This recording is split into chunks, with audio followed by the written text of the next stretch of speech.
ঝিনাইদহের কোটচাঁদপুরে ম্যাজিস্ট্রেট আসার খবরে নতুন বউ রেখে পালিয়ে গেছে বর।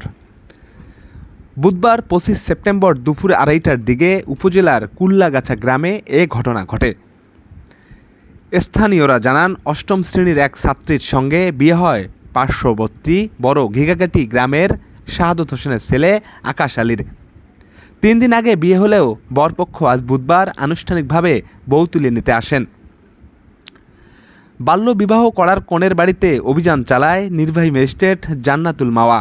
এ খবরে নতুন বউ রেখে পালিয়ে যান বরসহ আমন্ত্রিত অতিথিরা। কোটচাঁদপুর উপজেলার সহকারী কমিশনার ভূমি জান্নাতুল মাওয়া বলেন, বাল্যবিয়ে দেওয়ার অভিযোগে কনের বাবাকে 5,000 টাকা ও ছেলের চাচা আফসার আলীকে 5,000 জরিমানা করা হয়। 18 বছর বয়স না হওয়া পর্যন্ত কনের শ্বশুর বাড়িতে যাবে না, এই মর্মে মুচলেকা নেওয়া হয়েছে। জুয়েল রানা, দেশ পোস্ট।